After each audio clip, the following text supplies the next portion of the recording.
ബിജു സോപാൻ നിഷാദ് സാറിങ്ങനെ വഞ്ചിച്ചു. ഇപ്പൊ ഞാൻ നീലുവിൻ്റെ അടുത്ത് നിന്നെ ഞാൻ അടിച്ച് റെഡി പറയാൻ പാടില്ല. പൊളിറ്റിക്കൽ കറക്റ്റ്നെസ് എന്നെ അടിക്കാൻ കൊണ്ട് ചേർത്ത്. കരാട്ടെ ഒക്കെ പഠിച്ച ആളാണല്ലേ? ആ കളരി ഒരു കരാട്ടയും മാർഷൽ ആർട്സ് ഒക്കെ. ആ അപ്പൊ അതുകൊണ്ട് എന്റെ സ്റ്റണ്ട് മാസ്റ്റർ പീറ്റർ ഹെയ്ൻ ആയിരുന്നു. അതുകൊണ്ട് എന്റെ കൈയും പോയി. ഇപ്പോഴും ഗ്ലാമറിന് ഒരു ഒട്ടും കുറവില്ല. അത് ചാൻസ് നോക്കി നടക്കുന്ന സമയത്താണ്. കാരണം അന്ന് നമ്മുടെ വിചാരം എന്ന് പറഞ്ഞു കഴിഞ്ഞാൽ അഭിനയിക്കാൻ ഭംഗി വേണം, അല്ലെങ്കിൽ ഭയങ്കര ക്യൂട്ടായിരുന്നാല് ആൾക്കാർ അഭിനയിക്കാൻ. പിന്നെ എനിക്ക് മനസ്സിലായി അതൊന്നും അല്ല കാര്യം. പിന്നെ ഒരു കാര്യം കൂടെ ചെയ്യണം, ഞാൻ ചാൻസ് ചോദിച്ചു ആരുടെ പോകരുത്. കാരണം വേറെ ആർക്കോ കിട്ടാനുള്ള ചാൻസ് ബിജു തട്ടിച്ചെടുത്തിട്ട് ബിജു കുളമാക്കും. അതുകൊണ്ട് അവരെങ്ങനെ ഇഷ്ടപ്പെട്ടു. സാർ ഇന്നലെ പറഞ്ഞ ബിജു ഇനിയിപ്പോൾ എടുക്കാതിരിക്കാൻ പറ്റില്ല, തൊഴുതും പോയത് സാർ. ആരാണ് സെലിബ്രേറ്റ് അല്ലാത്ത? എന്നൊക്കെ ഉദ്ഘാടനം ഒരാൾ പൈസ വാങ്ങലുണ്ട് ഇതിൽ റീൽസ് ചെയ്തിട്ട് ഒരാൾ. തീർച്ചയായിട്ടും കൊറിയയിൽ ഒരു ട്രിപ്പ് ഉണ്ട്, സിയോളിൽ. അവിടെ മധ്യമനായിട്ട് ചെയ്യണം കേട്ടോ. അപ്പോഴീ മധ്യമന്റെ സംഭവം എന്ന് പറഞ്ഞു കഴിഞ്ഞാൽ കൂടെ ഉള്ള എല്ലാവരും ചെയ്ത എല്ലാവരും രക്ഷപ്പെടും. മറ്റേ എന്റെ കൂടെ പറഞ്ഞ ശിവനൊക്കെ ഇങ്ങനെ നോക്കി ഇങ്ങനെ എന്നെ ഒരിക്കലും ചെയ്യാൻ പോകില്ല. ഡാൻസിന്റെ എന്തെങ്കിലും ഒരു സംഭവം ഉണ്ടായിരുന്നോ പണ്ട് കോളേജിൽ? പണ്ട് ചേച്ചി പഠിക്കാൻ പോയപ്പോ ഞാൻ കൂടെ പോയിട്ടുണ്ട്. അല്ലാതെ അതൊക്കെ ഒരു ആരോഗ്യത്തിന് ഹാനി കാണിക്കുമ്പോൾ മറ്റേ വലിച്ചിട്ടല്ലേ കാണിക്കണേ. വലിക്കാതെ ദൂരെ വെച്ചിട്ട് എങ്ങനെ ആരോഗ്യം കാണിക്കും?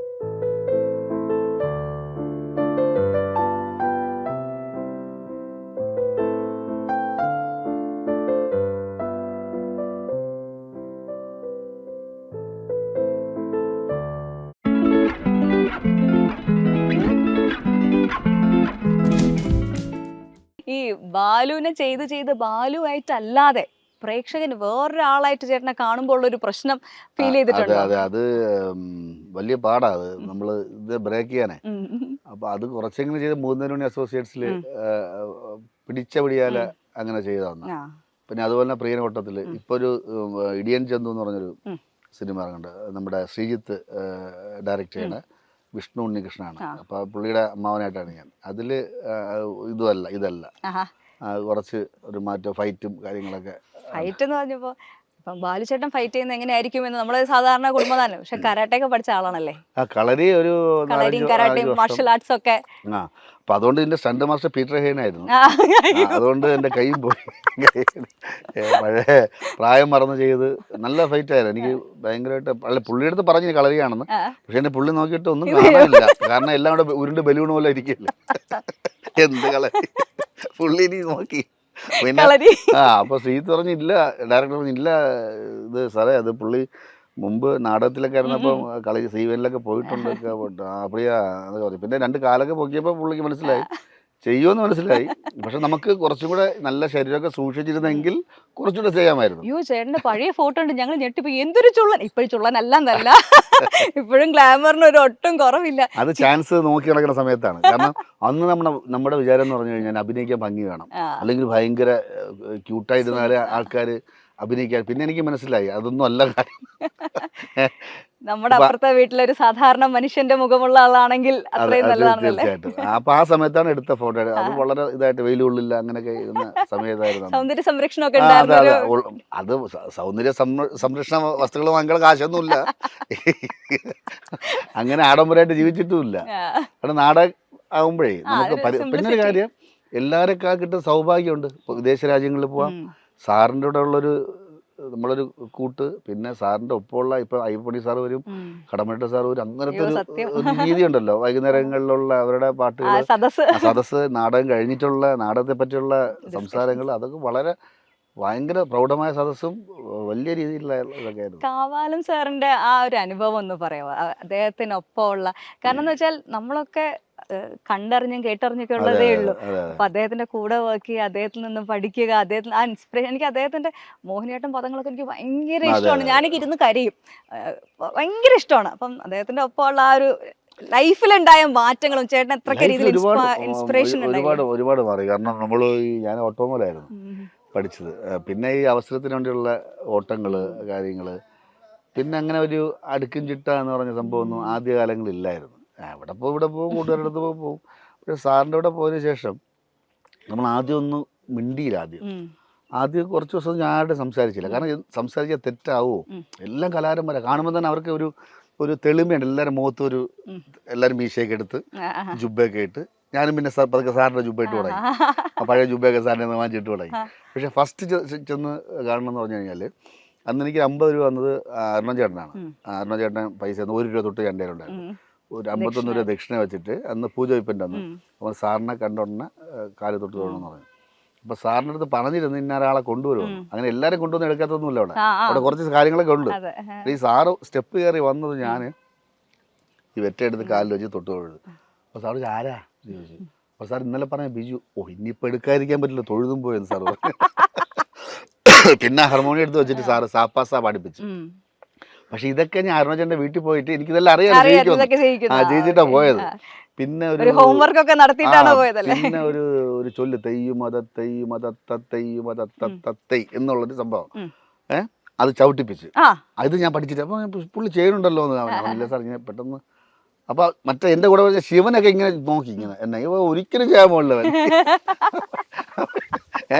ഡാൻസിന്റെ എന്തെങ്കിലും ഒരു സംഭവം ഉണ്ടായിരുന്നോ പണ്ട് കോളേജിൽ? പണ്ട് ചേച്ചി പഠിക്കാൻ പോയപ്പോ ഞാൻ കൂടെ പോയിട്ടുണ്ട്. അല്ലാതെ അങ്ങനെ ഒരു താളം ബോധം ഉണ്ടായിരിക്കും. അതുകൊണ്ടായിരിക്കും പുള്ളി. പിന്നെ അപ്പൊ കുഴപ്പമില്ല അല്ലേ പുള്ളി അങ്ങ് നമ്മളെ കൂടെ അങ്ങ് കൂടിക്കോളും. ഇവിടെ ഭാഷയാതാ സാറിന്റെ, നമ്മളെ കൂടെ അങ്ങ് കൂടിക്കോളും എന്ന് പറഞ്ഞു. അന്ന് ഫസ്റ്റ് ട്രിപ്പ് ഉജ്ജയിനി ആയിരുന്നു. 2 ആഴ്ച കഴിഞ്ഞപ്പോ എൻ്റെ അടുത്ത് പറഞ്ഞു ഉജ്ജയിനിൽ ഒരു ഉണ്ട് കേട്ടോ, ഒരു വേഷം തരാം, ശാരംഗരവരൻ ശകുന്തളത്തില്. ആദ്യമായിട്ട് ലോങ് പോവുക. ട്രെയിന് കൊല്ലം വരെ വന്നിട്ടുള്ളൂ. അങ്ങനെ ലോങ്. പിന്നെ അടുത്തത് അവിടെ വെച്ച് തന്നെ അടുത്ത വേഷം ചെയ്തതുകൊണ്ട് സാർ പറഞ്ഞു കൊറിയയിലൊരു ട്രിപ്പുണ്ട് സിയോളിൽ, അവിടെ മധ്യമനായിട്ട് ചെയ്യണം കേട്ടോ. അപ്പോഴീ മധ്യമന്റെ സംഭവം എന്ന് പറഞ്ഞു കഴിഞ്ഞാൽ കൂടെ ഉള്ള എല്ലാവരും മധ്യമൻ ചെയ്ത എല്ലാവരും രക്ഷപ്പെട്ടിട്ടുണ്ട്. ഈ മദ്യവൻ വേണിച്ചേട്ടനും ഗോചരൊക്കെ ചെയ്തിട്ടുണ്ട്. അപ്പോൾ ഇത് മദ്യം കിട്ടി കഴിഞ്ഞാൽ രക്ഷപ്പെടും. അങ്ങനെ രസകരം. പിന്നെ സാറിന് എപ്പോഴും പുസ്തകങ്ങൾ വായിക്കാൻ പറയും. ലൈബ്രറിയിൽ പുസ്തകങ്ങൾ ഇരിപ്പുണ്ട്, വായിക്കാൻ പറയും. പിന്നെ പുസ്തകം വായിച്ചിട്ടുണ്ടെങ്കിൽ സാറിൻ്റെ കൂടെ നടന്നാൽ തന്നെ കുറേ കാര്യങ്ങളൊക്കെ നമുക്ക് ആ ഒരു രീതിയും കൂടെ നമുക്ക് സാറിൻ്റെ രീതി വേറെ ആയിരുന്നു. ഞാൻ ചോദിച്ചു സാറേ പണ്ടത്തെ കാലത്ത് ഓണം എങ്ങനെയാണ് സാറിന് ചോദിച്ചു. സാറോ എന്ന് ഓണമായിരുന്നു സാർ ആയിരപ്പറ അല്ലേ അവിടുത്തെ ജമ്മിയും കാര്യങ്ങളൊക്കെ ആകുമ്പോൾ നമുക്ക് ഇന്ന് ഓണം ഒരു സൈഡ് തെങ്ങ് കുറ്റി ഒരു പുറത്ത് വിട്ട് എല്ലാം നശിപ്പിച്ച് നാടകം വെച്ച് സാറ് പറയും എല്ലാം പോയി നാടകം ചെയ്തതിനെ പോയെന്ന് പറയും. നാടകത്തിന് സാറ് മരിക്കണ ആ സമയത്ത് ഞാനിവിടെ ശ്രീനിവാസനെ പറഞ്ഞു സാറേ ഞാൻ മരിക്കുക എന്തെങ്കിലും സംഭവിക്കാൻ കഴിഞ്ഞാൽ അപ്പം തന്നെ പോകുമെന്ന് പറഞ്ഞു. പക്ഷെ അന്ന് യാദൃശ്യമായിട്ട് ഇവിടെ നമ്മൾ അന്നത്തെ എപ്പിസോഡെന്ന് പറഞ്ഞാൽ സാറിൻ്റെ എപ്പിസോഡായിരുന്നു. സാറിൻ്റെ പാട്ടുകൾ കുട്ടികൾ ചോദിക്കും അച്ഛാ കവല സാർ ഇങ്ങനെ ആരായിരുന്നു, ഞാൻ നാടകത്തിൻ്റെ ആളായിരുന്നു എന്നൊക്കെ പറഞ്ഞ് ഇവിടെ ഈ പാളയിലിട്ട് വലിച്ചിട്ട് അദ്ദേഹത്തിൻ്റെ പാട്ട് മിന്നു മിന്നി മിനി മിന്നാ മിനിങ്ങ് വന്നതിലേ എന്നുള്ള പാട്ട് പാടി വൈകുന്നേരപ്പോഴും മരിക്കുന്നതാണ്. പിന്നെ അപ്പം തന്നെ പോയി അത് ഞാൻ തന്നെ എനിക്ക് ആ ബോഡി ഞാൻ തന്നെ കുളിപ്പിക്കാനുള്ള ഭാഗ്യമൊക്കെ ഉണ്ടായി. ഞാൻ തന്നെ പോയിട്ട് അങ്ങനെ ഈ ഒരു എന്താ പറയാ പാറുവിനെ സംബന്ധിച്ചോളം ജനിച്ചു വീണതേ ഒരു സിനിമ സെറ്റ്. നമ്മളൊക്കെ വലുതായി കഴിഞ്ഞ് എത്രയോ പ്രായം കഴിഞ്ഞിട്ടാണ് ഒരു സെറ്റിൽ ജനിച്ചു വീഴുന്നതേ സെറ്റിലാണ്. 4 മാസത്തിൽ വന്നതല്ലേ. അപ്പോൾ ഈ ഒരു സ്റ്റേജ് ഉണ്ടല്ലോ, നമ്മുടെ ചേട്ടന് ശരിക്കുള്ള ഒരു മോളാണ്, പക്ഷെ നിറയെ കുട്ടികളുള്ളൊരു ഫീൽ തന്നെയല്ലേ. കേശു ഉണ്ടല്ലോ പതുക്കെ വളർന്നു വലുതായി എല്ലാവരും മീശയൊക്കെ വന്ന് കേശുവിന്റെ സൗണ്ട് മാറി. ഒരു ഭയങ്കര ഒരു ചേട്ടന ഈ റിയൽ ലൈഫിൽ ആ ഒരു റെസ്പോൺസിബിലിറ്റി കൂടുതൽ ഫീൽ ചെയ്യാറുണ്ടോ? അതായത് മക്കളൊക്കെ വളർന്നു തോന്നുമല്ലോ സാധാരണ നമുക്ക് അത്. അപ്പൊ ഈ കുട്ടികള് വളർന്നു വരുന്നത് നമ്മൾ കണ്ടുകൊണ്ടിരിക്കുകയാണ്. ഇവരോടുള്ള ഒരു സമീപനം, നമ്മൾ കോ ആർട്ടിസ്റ്റുകൾ എന്നുള്ള സ്റ്റേജ് കഴിഞ്ഞ് മാറി. അപ്പം ഇവരുടെ ഒരു വളർന്നു വരുന്ന സിറ്റുവേഷൻസിലൊക്കെ നിങ്ങൾ ഇടപെടാറുണ്ടോ? അല്ലാത്ത സമയത്ത് എല്ലാ കാര്യങ്ങളും ഇടപെടാറില്ല. ഇപ്പം എൻ്റെ മോളെ കാര്യത്തിൽ ഞാൻ ഇടപെടാറില്ല. ഇപ്പം ഞാൻ മൊബൈൽ വാങ്ങിച്ചു, ഞാൻ മൊബൈൽ പിടിച്ച് നോക്കാറില്ല. പഠിക്കണം എപ്പോഴും പറയാറില്ല. എത്ര ആരോഗ്യം നോക്കാൻ ഞാൻ പറയും. അത് ഈ പിള്ളേർക്കും പറയും. ഈ സമയത്ത് ഭക്ഷണം കഴിക്കുക, അല്ലെങ്കിൽ അവരുടെ ഹെൽത്ത് നോക്കുക എന്ന്. കാരണം അതുകൊണ്ടെങ്കിൽ എല്ലാം ഉള്ളൂ. അപ്പം മോളെടുത്തും അങ്ങനെ തന്നെ, അതേസമയം എല്ലാവരുടെ അടുത്തും ഒരുപോലെ. മോള് പണ്ടൊക്കെ ഭയങ്കര എടുക്കണം, കേശുവിനൊക്കെ എടുക്കണം എന്നൊക്കെ പറയും. എന്നെ എടുക്ക്, കേശുവിനെ എടുത്തില്ലേ എന്നൊക്കെ പറയുന്നത്. ഇപ്പൊ മോള് അഭിനയിക്കാനായിട്ട് വന്നിട്ടുണ്ട്. മോള് വലിയച്ചാന്ന് വിളിക്കേണ്ടി വന്നു അല്ലേ? അവള് ഭയങ്കര താല്പര്യം അഭിനയിക്കാൻ. അയ്യോ, ഞാൻ കൊച്ചിലെ പോലെ ഞാൻ റിഹേഴ്സലിൽ പോകുമ്പോഴേ ഇവളെ കൊണ്ടുപോകും. അപ്പോൾ അവിടെ ഇരുന്ന് ഇങ്ങനെ നാടകങ്ങളൊക്കെ കണ്ട് പണ്ട് സംസ്കൃത ഡയലോഗ് കാണാതെ പറയുമായിരുന്നു ഇവള്. പിന്നെ ഇപ്പോഴും അഭിനയിക്കാൻ ചോദിച്ചു കഴിഞ്ഞാൽ വേറെ ഒന്നും വേണ്ട, അഭിനയിക്കാൻ. ഞാൻ പറഞ്ഞ പഠിത്തമൊക്കെ കഴിഞ്ഞിട്ട് അങ്ങനെ പറയണത് മോശമാണ്, പഠിത്തം കഴിഞ്ഞിട്ട് എന്താവാൻ, അങ്ങനെയൊന്നുമില്ല. നല്ലൊരു ബേസിക് അങ്ങനെ കാര്യം. ഇപ്പോൾ നമ്മൾക്കിപ്പം ബേസിക് ആയിട്ടുള്ള നോളജ് എൻ്റെ വിദ്യാഭ്യാസ യോഗ്യത അനുസരിച്ചല്ല. ഞാൻ അവിടെ ഇൻസ്റ്റിറ്റ്യൂഷനിൽ പോയതുകൊണ്ട് കാവലസ്ഥാനോട് നിന്നുകൊണ്ട് ഈ കണ്ടും കേട്ട് ലോകപരിചയമൊക്കെ ആയതുകൊണ്ടുള്ള കുറച്ച് അറിവ് എനിക്ക് കിട്ടിയതുകൊണ്ട് എനിക്ക് ജീവിക്കാനുള്ളൊരു നമ്മുടെ അത് കിട്ടിയതുകൊണ്ട് ഒരു കഥാപാത്രം പറഞ്ഞു കഴിഞ്ഞാൽ എനിക്ക് എന്താണെന്ന് മനസ്സിലാക്കാൻ ഇപ്പം ഇല്ലായ്മയും അവൻ വയ്യാതെ വല്ലായ്മയൊക്കെ പറഞ്ഞു കഴിയുമ്പോൾ ഒരു ക്യാരക്ടർ എങ്ങനെയാണ് നമുക്ക് മനസ്സിലാക്കാനുള്ളത് ഇതിലൂടെയാണ്. ഈ കുട്ടികൾ ഇനി ആരും 20 വർഷമൊന്നും പോയിട്ട് നാടകത്തിൽ പരിചയപ്പെടാൻ ഒന്നും പോകണില്ല. അപ്പോൾ വിദ്യാഭ്യാസത്തിലൂടെയും വായനയിലൂടെയും കിട്ടുന്ന അറിവ് ഉപയോഗിച്ചിട്ട് നമുക്ക് ഇതിൽ നിൽക്കാൻ പറ്റും. അപ്പോൾ അതുകൊണ്ടാണ് ഞാൻ പറഞ്ഞത് പഠിക്കുക എന്ന് പറയുന്നത്. അതുകൊണ്ടാണ് കണ്ണൻ ചേട്ടനുമായിട്ടുള്ള ഒരു ബന്ധത്തിലാണ് ഇതിലേക്ക് എത്തിപ്പെടുന്നത് അല്ലേ? കണ്ണൻ്റെ ബന്ധം എന്ന് പറഞ്ഞു കഴിഞ്ഞാൽ ഒരുപാട് പറയണത് അത് ബാസി അതെ ഭാഷയുടെ ബന്ധം എന്ന് പറഞ്ഞു കഴിഞ്ഞാൽ നമ്മുടെ സോപാനത്തിലെ മോഹിനിയാട്ടം ചെയ്യുന്നൊരു ഗോപി വർമ്മ അറിയാമല്ലോ, നമ്മുടെ കവടി. അപ്പോൾ അവരാണ് ഇവിടെ എന്നെ എത്തിച്ചത്. അപ്പോൾ എന്നോട് ചോദിച്ചു ഇങ്ങനെ നിന്നാൽ മതിയോ, എന്തെങ്കിലുമൊക്കെ പുറത്ത് ചെയ്യണ്ടേ അവർക്ക്. ഞാൻ പറയാൻ നമുക്കങ്ങനെ പരിചയം, നമ്മൾ ഇതിൻ്റെ അകത്ത് കിടക്കുകയല്ലേ. അപ്പോഴൊരു കാര്യം ചെയ്ത് ഞാൻ ഒരാളെ പരിചയപ്പെടുത്തുന്നു പറഞ്ഞാൽ ഏഷ്യാനിലെ ഷായി ചേട്ടൻ ക്യാമറ ഷായി ചേട്ടനെ, പിന്നെ ഷായി ചേട്ടനെ ശിവകുമാർജി പരിചയപ്പെടുത്തുന്നു. ശിവകുമാർജി കവടിയാറിലുള്ളൊരു സിനിമയൊക്കെ വളരെ സീരിയസ് ആയിട്ട് കാണുന്ന ഒരാളും നിരൂപണം ചെയ്യുന്ന ഒരാളുമാണ് ശിവകുമാർജി. അദ്ദേഹത്തിൻ്റെ ഫസ്റ്റ് ഷോർട്ട് ഫിലിം കൂട്ടിലേക്ക് അദ്ദേഹത്തിന് ഒരു 8 അവാർഡ് വാങ്ങിച്ചു കൊടുത്തു. അപ്പോൾ അദ്ദേഹമാണ് എന്നെ നേരത്തെ പറഞ്ഞ ഒരു കാര്യമുണ്ട്, ഈ നാച്ചുറലായിട്ട് ഇപ്പം ചെയ്യണമെന്ന് പറഞ്ഞ സംഭവം. അങ്ങനെ പുള്ളി ആദ്യം ഒരു ഡയലോഗ് വന്നിട്ട് ചെയ്യാൻ പറഞ്ഞു. ഞാൻ നാടകക്കാരനാണല്ലോ. അപ്പോൾ പുള്ളി പറഞ്ഞു 2 മാർക്ക് തരാം, പിന്നെ ഒരു കാര്യം കൂടെ ചെയ്യണം, ഇനി ചാൻസ് ചോദിച്ചു ആരുടെ അടുത്ത് പോകരുത്, കാരണം വേറെ ആൾക്കോ കിട്ടാനുള്ള ചാൻസ് ബിജു തട്ടിച്ചെടുത്തിട്ട് ബിജു കുളമാക്കും, അതുകൊണ്ട് അവരെങ്ങനെ രക്ഷപ്പെട്ടു. പുള്ളി അതാ പറഞ്ഞത്, സത്യം. അതുകൊണ്ട് 2 മാർക്ക് ഞാൻ തരാം, അല്ലാതെ ഇത് ബിജുവിന്, കാരണം നാടകത്തിൻ്റെ അകത്തായി പോയി ബിജു തിരിയുന്നത് പോലും കണ്ടിങ്ങനെയാണ് കാണിക്കുന്നത്. അപ്പോൾ പിന്നെ എങ്ങനെയാണ് ബിജു? അപ്പം പിന്നെ അത്രയും ഹാർഡ് വർക്ക് ചെയ്താൽ മാത്രമേ നടക്കുകയുള്ളൂ. അപ്പം എനിക്കാകെ വിഷമായി പോയി. ഞാൻ എത്ര പരിചയപ്പെട്ടാൽ പെട്ടെന്നൊക്കെ മുഖത്ത് നോക്കി കൊള്ളുക എന്ന് പറയുമ്പോൾ നമുക്ക് ദേഷ്യം വരില്ല, സങ്കടം വരും. ഞാൻ അവസാനം നോക്കാന്ന് പറഞ്ഞ് പുള്ളി ഇങ്ങനെ MD യുടെ തിരക്കഥയും കാര്യങ്ങളൊക്കെ എടുത്ത് വെച്ചിട്ട് പ്രാക്ടീസ് ചെയ്യുന്നത് നമ്മുടെ നെട്ട ആശ്രമത്തിൽ വെച്ചാൽ അവിടെ സ്വാമിമാരും ഇങ്ങനെ ഇരിക്കും. അപ്പോൾ എന്നിട്ട് കളിയാക്കും, ഇങ്ങനെ ഞാൻ അഭിനയിക്കും, അങ്ങനെ ചെയ്ത് എനിക്കറിയില്ല. അപ്പോൾ നമുക്ക് അങ്ങനെ അതിലൂടെയാണ് ഒരാൾ എന്നെ നോക്കിക്കൊണ്ടിരിക്കുക, കണ്ണൻ സുരേഷ് ബാബു. പുള്ളിക്ക് എന്നോട് വലിയ കാര്യം എന്ന് പറഞ്ഞു കഴിഞ്ഞാൽ ഞാൻ കാവാലത്തിൻ്റെ അവിടുത്തെ ആയതുകൊണ്ടാണ് ആ നാടകത്തിൻ്റെ വന്നാണ്. അപ്പോൾ അന്ന് വരെ പുള്ളിയായിട്ട് കമ്പനിയായിരുന്നു. പിന്നെ എപ്പോഴൊക്കെ ആ സമയത്ത് നമുക്ക് ഇങ്ങനെ അഭിനയിക്കാൻ മോഹം ഇതിലോട്ടൊക്കെ മറിമായം സിറ്റ്കോ. അപ്പം ഞാൻ കണ്ടെടുത്ത് പറഞ്ഞാൽ എങ്ങനെ എനിക്ക് പരിചയപ്പെടുത്തി തരുമോ സാറിന്, അങ്ങനെ സാറിനെ പരിചയപ്പെട്ടു. അങ്ങനെ ബാക്ക് ബെഞ്ചേഴ്സ് ഇവിടെ വരെ എത്തി. അവരെ കണ്ണൻ്റെ റൂട്ട് അതായിരുന്നു. പിന്നെ കണ്ണൻ്റെ ഒരു പ്രത്യേകത എന്ന് പറഞ്ഞു കഴിഞ്ഞാൽ ഞാൻ പറയുന്ന കഥകൾ കണ്ണനും പരിചിതമാണ്. സാഹചര്യങ്ങളും ട്രിവാൻഡ്രത്തിൻ്റെ ഒരു ആയതുകൊണ്ടും മറ്റേല്ല അങ്ങനെ ഒരു ബന്ധം കൂടെ ലൈഫിലെ നമ്മുടെ ഈ പറഞ്ഞ പോലെ ആ ഒരു കാലഘട്ടത്തിൽ ഉണ്ടാവുന്ന എക്സ്പീരിയൻസ് ഒക്കെയാണ് നമ്മൾ എന്താക്കി മാറ്റുന്നു എന്നുള്ളത്. ആ കാലഘട്ടമൊക്കെ എങ്ങനെയായിരുന്നു ചേട്ടൻ്റെ ആ ഒരു അടിപൊളി സമയം? അടിപൊളി എന്ന് പറഞ്ഞു കഴിഞ്ഞാൽ ഞാൻ പറഞ്ഞില്ലേ, ഈ പ്രത്യേകിച്ച് നാടകങ്ങൾ കാണുക. തൊഴുവൻകുടി അമ്പലത്തിൻ്റെ അടുത്തായിരുന്നു വീട്. ഞാൻ വട്ടിയൂർക്കാവട്ടെ. വട്ടിയൂർക്കാവില്ല.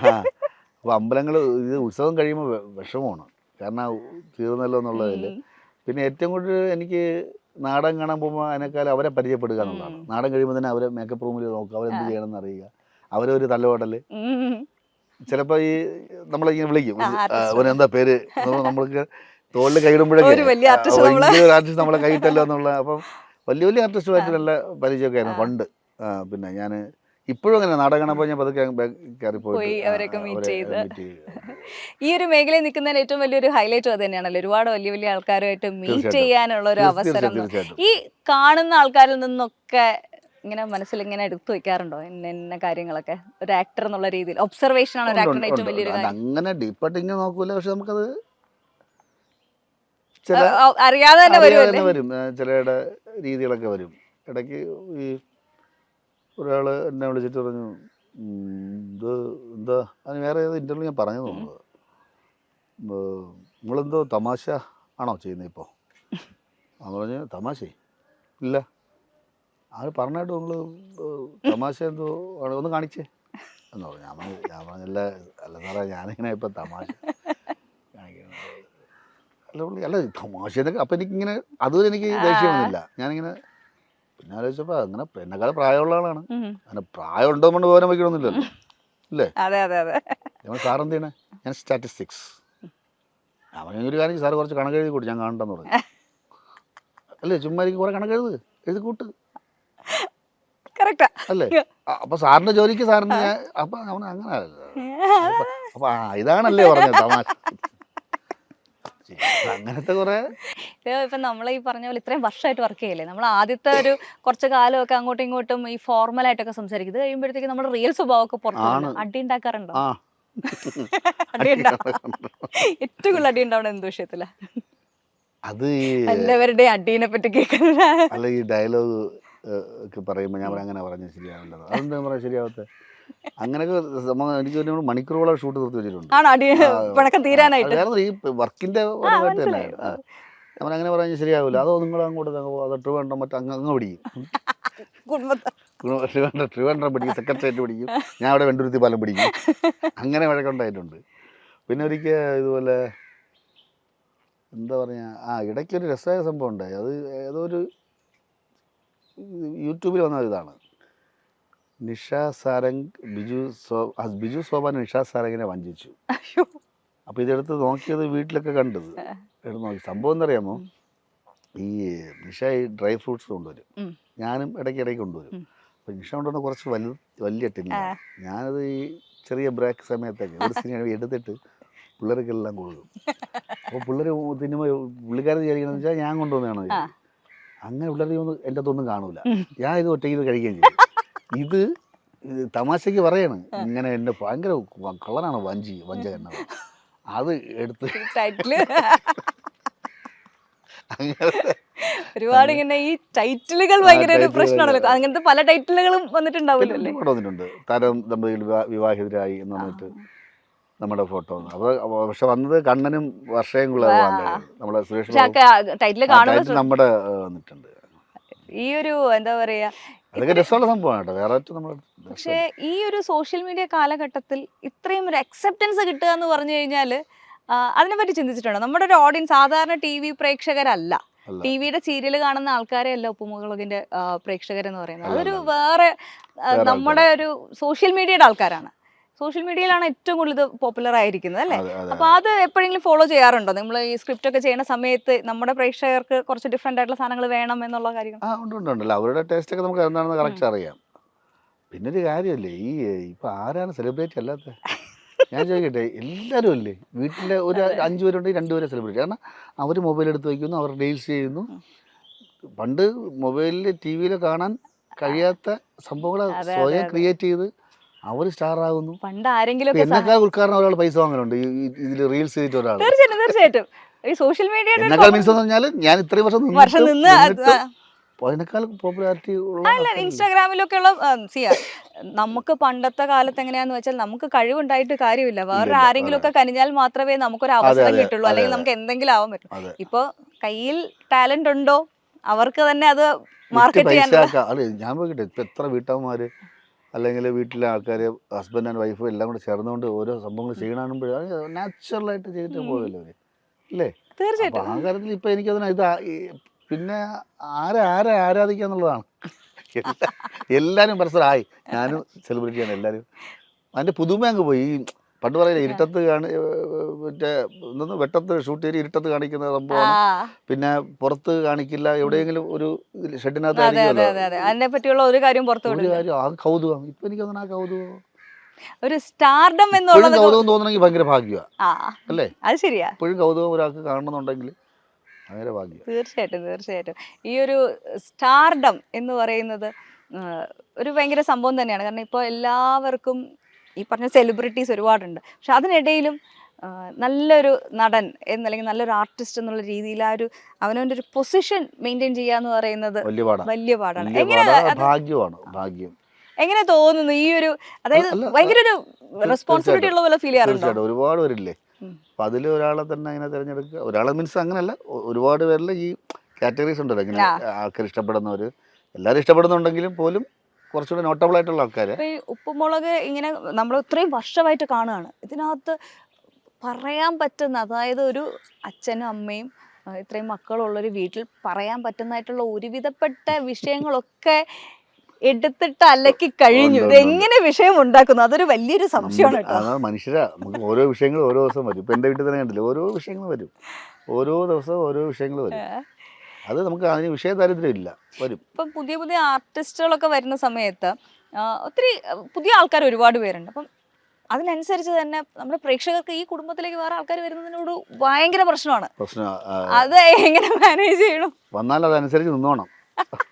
ഓവർഡു ചെയ്ത് കഴിഞ്ഞാൽ അപ്പം വിളിച്ചിട്ട് വിളിക്കും. കാരണം സിറ്റ്കോമില് നിങ്ങൾ ചെയ്തു വെച്ചിരിക്കുന്ന ഒരു സിസ്റ്റം നമ്മുടെ സാധാരണ സീരിയൽസ് ഒന്നും ഡിഫറെന്റ് ആണ്. അപ്പം ബാക്കി ആർട്ടിസ്റ്റുകൾ വരുന്ന സമയത്ത് ഈ ഒരു ട്രാക്കിലേക്ക് എത്തിപ്പെടുക അക്സെപ്റ്റ് ചെയ്യില്ല. എത്ര വലിയ ആർട്ടിസ്റ്റ് ആയിക്കോട്ടെ, അവരവിടെ എത്ര സ്റ്റാർ ആയിരുന്നാലും ഇവിടെ വന്നു കഴിഞ്ഞാൽ ചെയ്യാൻ വലിയ പാടാ.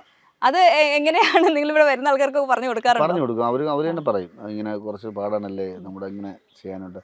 കുറച്ച് കഴിയുമ്പോൾ ആ അളവിൽ തന്നെ പോകും. നമുക്കറിയാമല്ലോ, പെട്ടെന്നങ്ങ് സിങ്ക് ആവില്ലെങ്കിലും കുറച്ച് കഴിയുമ്പോൾ അങ്ങ് പോകും.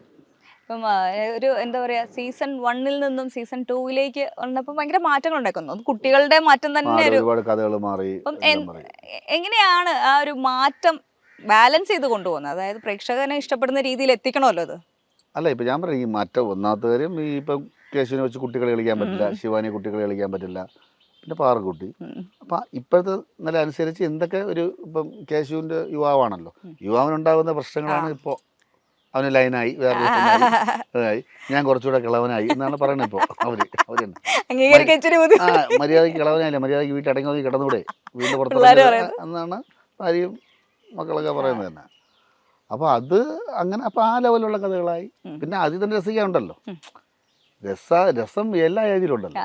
അപ്പോൾ ആ ഏജ് അതിനനുസരിച്ചിട്ടുള്ള ഒരു മാറ്റവും നമ്മുടെ പ്രേക്ഷകർ അതനുസരിച്ച്, കാരണം കാലത്തിനനുസരിച്ച് മാറ്റം നമ്മളിൽ ഉണ്ടാവുന്ന പോലെ കഥയിലും. ഇപ്പോഴത്തെ പറഞ്ഞാൽ അത് ഞാൻ പറയാനുള്ള വിഷയമാണ്. ഇപ്പോൾ ഒരു വാക്ക് നമുക്ക് പറയാൻ പറ്റുന്നില്ല. നമ്മൾ പറയുന്നത് കഥയ്ക്ക് വേണ്ടിയാണ്, അല്ലാതെ ഒന്നുമല്ല. ഇപ്പം ഞാൻ നീലുവിൻ്റെ അടുത്ത് നിന്നെ അടിച്ച് റെഡി പറയാൻ പാടില്ല. പൊളിറ്റിക്കൽ കറക്റ്റ്നെസ് എന്നെ ഇടിക്കും അങ്ങനെ ചെറുത്തി. സ്ത്രീകൾക്കെതിരെ വാക്ക് പറയാം. ഞാൻ പറയും എന്തോന്ന് വയസ്സായെന്ന് പറയാൻ പാടില്ല. ബോഡി ഷേമിങ് കഴിഞ്ഞാൽ പറഞ്ഞു, എന്നെ കണ്ടു കഴിഞ്ഞാൽ ഗോതമ്പ് ചുരുട്ടി എങ്ങനെ ചുവലെറിയുമ്പോൾ എങ്ങനെ ഇരിക്കും, അതുപോലെയാണ് ഞാൻ ഇരിക്കുന്നത്. മനസ്സിലായില്ലേ? അപ്പം ഗോതമ്പുമായി മൈദയോ ഗോതമ്പ് ഉരുട്ടി നല്ല ശക്തി ചെവിലെറിഞ്ഞാൽ എങ്ങനെ ഇരിക്കും, അതാണ് ഞാൻ എന്ന് പറയാൻ പറ്റും. നടന്നു വരേണ്ട കണ്ട കുട്ടിയാനാണോ, ഉരുണ്ട് വരെ കുളക്കട്ടയാണോ, എന്താണെന്നുള്ള ഈ അങ്ങനെയൊക്കെ പറയാം. പക്ഷെ അങ്ങനെ പറയണം, പറഞ്ഞാലും നമുക്ക് ഓടുകയുള്ളൂ സംഭവം. അങ്ങനെ പറയാം. പക്ഷെ തിരിച്ച് പിന്നെ കെട്ടിച്ചയച്ചു എന്ന് പറയാൻ പറ്റും. നമ്മൾ പറയാം നിന്നെ കെട്ടിച്ചയച്ചില്ലേ, കെട്ടിച്ചയച്ചെന്ന് പറയാൻ പാടില്ല. അതെനിക്കറിയില്ല എന്താണെന്ന്. പക്ഷെ പറയാം, നമ്മളിപ്പം ലൈഫിൽ അല്ലെങ്കിൽ പറഞ്ഞ ഒരാൾ ഹർട്ട് ചെയ്യാൻ പാടില്ല. ഇതൊരു കലയല്ലേ, അപ്പം അതുപോലും ഒരു തരുന്നില്ല. അതുകൊണ്ട് എന്താ പറയാ, ഒന്നും നമുക്ക് പറയാൻ പറ്റുന്നില്ല. ആ ഒരു ഫ്രീഡം പോയി കഴിയുമ്പോൾ നമ്മൾ സാധാരണ വീട്ടിലൊക്കെ സംസാരിക്കുന്ന ആ ഒരു സാധനങ്ങളൊന്നും നിനക്ക് ഞാൻ ഒരുപാട് ആഹാരങ്ങൾ വാങ്ങിച്ചു തന്നു കേട്ടോ. അച്ഛന് മോളടുത്ത് കണക്ക് പറയുന്നു, അത് പറയാൻ പാടില്ല. പൊളിറ്റിക്കൽ കറക്റ്റ്നെസിന്റെ ഒരു സംഭവം ഉണ്ട്. അതായത് നമ്മൾ വംശീയമായ അധിക്ഷേപം, കളറ്, അല്ലെങ്കിൽ സ്ത്രീകൾക്കെതിരായിട്ടുള്ള എന്താ പറയാ ഉപദ്രവം വരുന്ന രീതിയിലുള്ള സാധനങ്ങൾ പറയില്ല എന്നുള്ള ബേസിക് സാധനങ്ങളൊക്കെ. അല്ല അതിപ്പോ ഞാനൊരു പബ്ലിക്കായിട്ട് ഒരാളുടെ ഒരു ജാതിയോ അല്ലെങ്കിൽ ചെയ്താലും ഓക്കെയാണ്. ഇത് ഞാൻ പറഞ്ഞ ഇങ്ങനത്തെ പ്രശ്നങ്ങൾ പറയേണ്ട കാര്യങ്ങൾ പറയാതിരുന്നാൽ ഇത് ഒരു മെസ്സേജ് കൂടെ അല്ലേ. നമ്മൾ ഇതിലൂടെ അവതരിപ്പിക്കുന്നത് പറയാൻ പാടില്ല എന്ന് കാണിക്കുമ്പോൾ പറയണ്ടേ. അതെ, ആ ഒരു പറയാൻ ഉദ്ദേശിക്കുന്ന ഒരു രാഷ്ട്രീയം ഉണ്ടല്ലോ. ആരോഗ്യത്തെ ഹാനിയോട് കാണിക്കുമ്പോൾ മറ്റേ വലിച്ചിട്ടല്ലേ കാണിക്കണേ. വലിക്കാതെ ദൂരെ വെച്ചിട്ട് എങ്ങനെ ആരോഗ്യം കാണിക്കും?